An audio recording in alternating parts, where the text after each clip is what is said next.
প্রিয় দর্শকবৃন্দ, হিন্দু পুরাণ অনুসারে ত্রেতা যুগে মর্যাদা পুরুষোত্তম শ্রীরাম ও বানর সেনাগণের উদ্যোগে সমুদ্রের ওপর যে রাম সেতু নির্মিত হয়েছিল তার অস্তিত্ব এখনও বর্তমান। এখনও আমরা রামেশ্বরমে ঘুরতে গেলে তা দেখতে পাব। কিন্তু কিভাবে নির্মিত হলো এই দীর্ঘ সেতু, তা আবার ওই বিশাল জলরাশির মধ্যে এবং শুধুমাত্র পাথরখণ্ডের সাহায্য নিয়ে? কি সেই কাহিনী, চলুন জেনে নিই।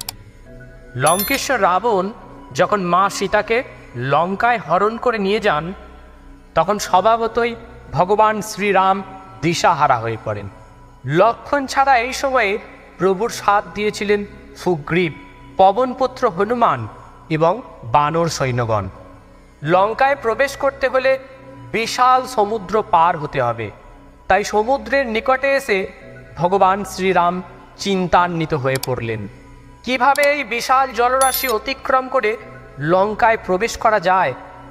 তখন উপায় না দেখে তিনি সমুদ্রদেবের শরণ নেন। কিন্তু 3 দিন কেটে গেলেও সমুদ্রদেব প্রভু রামচন্দ্রের আহ্বানে সাড়া দেন না। তখন ক্রোধিত হয়ে শ্রীরাম ঠিক করলেন, এখনই আমার ধনুকে অগ্নি অস্ত্র প্রয়োগ করে সমুদ্রকে শুকিয়ে দেব। প্রভু রামের অভিলাষ জানতে পেরে সমুদ্রদেব তখন সেখানে প্রকট হয়ে হাত জোর করে ভগবান শ্রীরামের উদ্দেশ্যে বললেন, হে প্রভু, দয়া করে এমন কাজ করবেন না। আপনি অগ্নি অস্ত্রের প্রয়োগ করলে আমি শুকিয়ে যাব, আর আমার জলরাশি শুকিয়ে গেলে সৃষ্টি বিপন্ন হবে।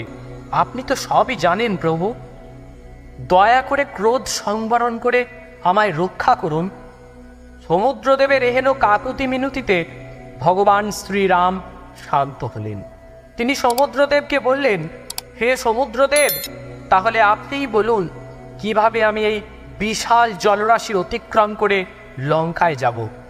তখন সমুদ্রদেব বললেন, হে প্রভু, আপনার সাথে বানররাজ সুগ্রীব আছেন, আর সুগ্রীবের 2 সেনা নল ও নীল অত্যন্ত পরাক্রমী। ছোটবেলায় তারা 2 জন তাদের দুরন্তপনা ও নানা দুষ্ট বুদ্ধিতে মুনি ঋষিদের বিরক্ত করত, তাদের ধ্যানে বিঘ্ন ঘটাত।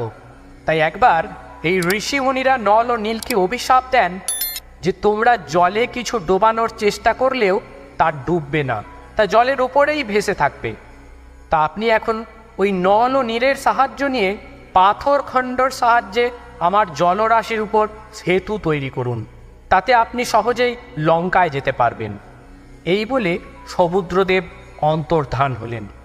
মর্যাদা পুরুষোত্তম শ্রীরাম তখন বানর সেনাকে আদেশ দিলেন পাথরখণ্ড দিয়ে সেতু নির্মাণ করতে।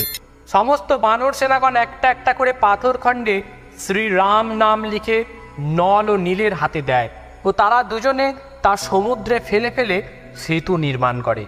একটা পাথরও ডুবে যায় না। এইভাবে সেতু নির্মাণের কাজ এগিয়ে যেতে থাকে। হঠাৎ শ্রী রামচন্দ্র লক্ষ্য করলেন যে একটি কাঠবিড়ালি গায়ে বালি মেখে সেতুর উপর গিয়ে তা ছেড়ে দিচ্ছে। ভগবান এ দৃশ্য দেখে অত্যন্ত আনন্দিত হলেন। তিনি ভ্রাতা লক্ষণকে বললেন ওই কাঠবিড়ালিটিকে তার কাছে নিয়ে আসতে। ভগবান কাঠবিড়ালিকে অনেক ভালোবাসা দিলেন। তার ছোট্ট শরীরে এমন মহৎ কাজের জন্য ভগবান শ্রীরাম ওই ছোট্ট প্রাণীর শরীরে হাত বুলিয়ে আদর করলেন, এবং আজও কাঠবিড়ালির শরীরে 3টি সাদা দাগ দেখতে পাওয়া যায়। তো এভাবেই সেতু নির্মাণ সম্পন্ন হলো। এই সেতুর দৈর্ঘ্য হলো 100 যোজন আর প্রস্থ 10 যোজন, যা আজও আমরা রামেশ্বরমে গেলে দেখতে পাবো। ভিডিওটি ভালো লাগলে একটি লাইক, কমেন্ট ও শেয়ার করবেন। ভালো থাকবেন।